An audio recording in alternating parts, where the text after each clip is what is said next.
We're going to talk Bombers, CFL, NFL, NHL. We got hot topics, but let's start off with the Winnipeg Jets coming off two impressive 6-goal performance games. Let's get into it. The Jets week that was, I'll go first. The Jets week that was something to build on. It's weird. When we get on the bandwagon, they stink. When we're hard on them, they do well. So I don't know what to do right now. Should I continue just smashing them for no reason to hopefully, it's a good luck kind of thing, It's like, oh, I wore the jersey today, they won, I got to wear this thing all the time. But it's great to see them light that lamp, and it was great to see them play with that energy and purpose as opposed to the uninspired hockey that we were talking about last week. And they needed it because they're not getting any help from any teams. Canucks, Ducks. Yeah. But hey, they look good, so I'm optimistic, but still I'm not gonna be fooled totally. Yeah, still cautious at the end there. For me, the week that was a relief. To finally get a couple wins under their belt, big wins, like you said. One was Detroit, one was New Jersey, and again, I don't want to build up too high because both those teams are coming off a back-to-back. Like this was the second of a back-to-back they played the night before. So yeah, did that have a big factor in it? From what I saw in that Detroit game, though, a lot of bounces that weren't going their way over the last month or so went their way. Absolutely. Like their goals, it's like I felt bad for the goalie in Detroit. There was Hellberg, and pucks were just bouncing to open guys and open nets. It's just the way it was working out for the Jets, and things were going their way, and it was good. Again with New Jersey, like even the breakaway by Barron, it was a nice play. Like I was sitting there going, of all the people to get this breakaway or the penalty shot was Barron, and then he ends up scoring a beauty. So things went their way, and we'll see. We'll be cautiously optimistic and see what happens this week. I read a great stat on Illegal Curve, referring to, they might have been, they play the Devils on a back-to-back, but the Devils are 9-2 and 5-0 on road games when it comes to 3 out of 4 game nights and back-to-backs. So it's not like they've proven that they can play through that adversity consistently. So they're still playing that good Devils team. They're just playing some good, inspired, physical hockey. And by physical, I don't mean body checking and but they're always moving and attacking the puck. They're not sitting back on their heels. And, it looked like they're wandering aimlessly sometimes around the ice. This is from a fan's point of view. But they look much different. I don't know if Bowness said anything to them after that eye roll press conference where Scheifele said, hey, I like to hold on to the puck to create offense. But who knows? It must have been part of that at least. Well, that's the thing. Even against Detroit, the first 2 periods were good. They played well, but the third period rolled around, and you're up 6-0 or whatever. So, complacency kind of creeps in. So in that third, they weren't the greatest. They were kind of sitting back. Detroit was kind of controlling a lot. Ended up scoring 2 quick goals.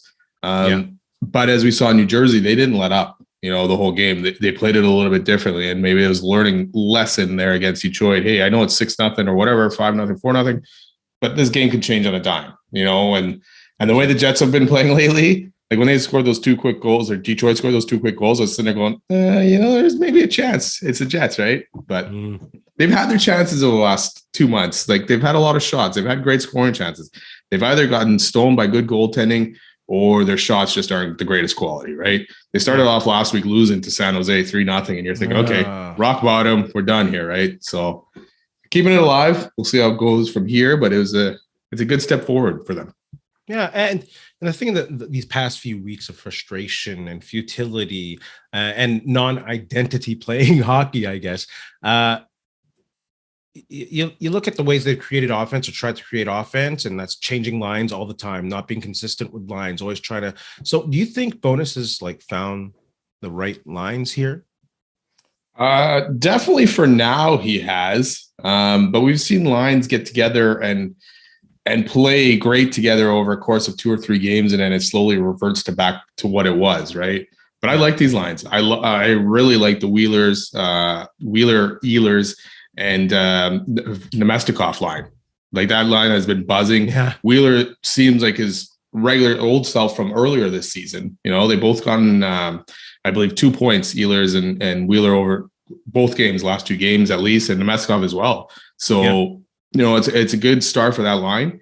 Scheifele on the top line there with Dubois and Connor, maybe less responsibility for Scheifele. That line's been buzzing too and connected quite a bit, and a couple points, I think 8 points total for that line over the last 2 games. So Scheifele is playing huge these last couple games on the wing. Yeah. And I think that's right. A little less responsibility. And I think maybe that does go back to the eye roll comment. Maybe as a center, he was holding on to the puck, trying to create too much. And as a winger, he could just fly around. And when he's open, take the shot right away, not worrying about setting up and having to rush back his defense as, responsibilities. So maybe that opens up. But as you said, I don't know if this is the fix. The problem with this is it's still the same locker room for me.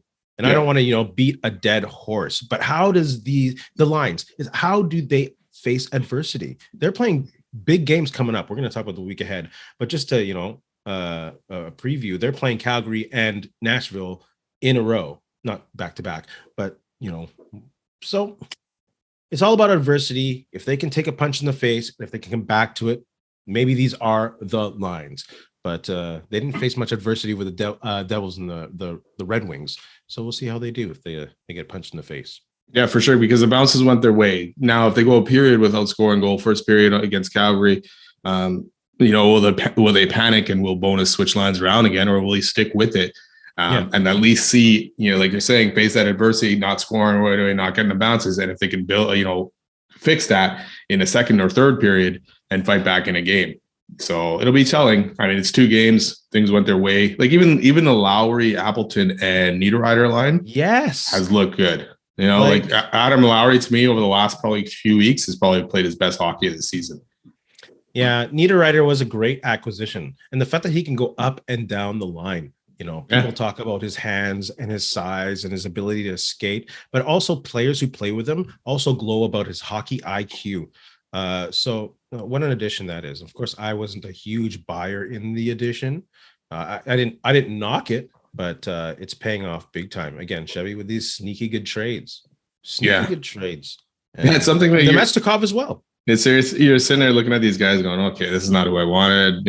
Domi, Van Riemsdyk, all that stuff, but it's actually worked out. And they didn't give up a lot of assets to get these guys. It would be nice at this point to be able to get Cole Perfetti back.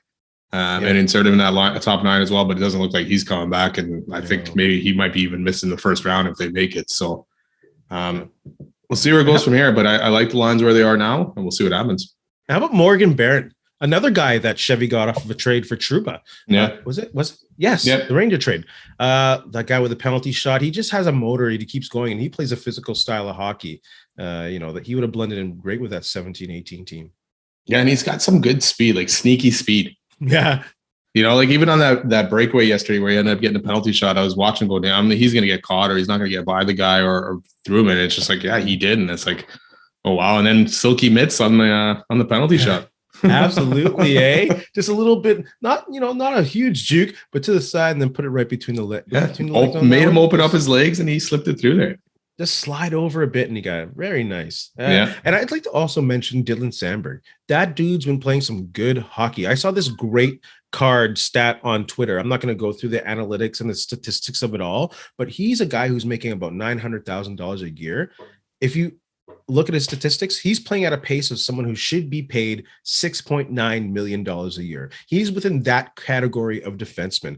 And him and Schmidt, we mentioned like a few weeks ago, were a great combination on defense. So I just want to say that guy's playing some wicked hockey. He's fun to watch on defense. And he's a big kid too. Oh yeah. And it makes you question sometimes why he was getting taken out of the lineup here and there, just to insert Stanley back in at some point or whatever. It's like, let him go. Stamberg's in there. If he's healthy, do not take him out. Stanley can come in like he did on Friday for Morrissey for an injured guy at this point. But other than that, keep this core, that's those top 6 guys going right through the playoffs and get them set up. Absolutely. And Pionk's game is also improving. Yeah.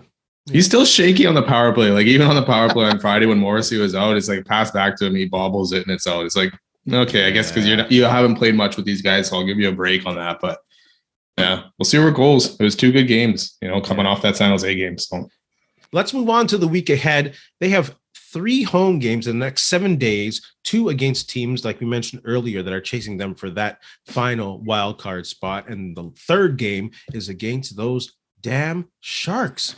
Hey, every time they go for that, X or whatever on the bingo card, the Sharks are like, no, not today. No. So what do you think? What are your thoughts on the week ahead with the Winnipeg Jets? San Jose must be mad too, having to play the Jets, because they're like, we're ruining our chances for Bedard at this point. I know. Just take your goalie out. Well, they got Calgary again or on Wednesday, and it's a back-to-back for Calgary again. So, or another team with a back-to-back coming into Winnipeg. So, the schedule maker is helping the Jets out here a bit with 3 back-to-back opponents in a row. This is a big game, and if Calgary wins tomorrow, they're tied on points, and the Jets would have a game in hand. You can't lose that game at that point. And I don't think you can lose this game anyways. Even if Calgary ends up losing to Chicago, you need to win that game to make that 4-point spread. And then You're really in the driver's seat at this point. Calgary has the easier schedule as the season goes down, right? Who they get to play. They play, where is it? Chicago, Vancouver, Nashville, and San Jose, besides Winnipeg. That's what's Calgary's left. And Winnipeg's last 2 games are against Minnesota and Colorado, which they've struggled. Yeah, absolutely. Well, they're good teams. Yeah. In the last 5 opponents for the Jets, besides maybe Calgary, they've kind of struggled against them. San Jose, Nashville, Colorado, Minnesota. So it's going to be a tough test. But yeah, I like that it's at home. Calgary on a back-to-back. They got to win. Yeah. I think this will be a real testament to Rick Bowness's coaching. Will he just go with lines, night by night? Is he adjusting lines to who they're playing? Because these are very critical games. And they're at home. You have to take these at home, especially with Nashville, who has how many games at hand? 2? 1 after tonight. They're playing Dallas tonight. So they're down in Dallas. So it was 3-0 before for Dallas. Nice. 3-0 start of the third. So here we go.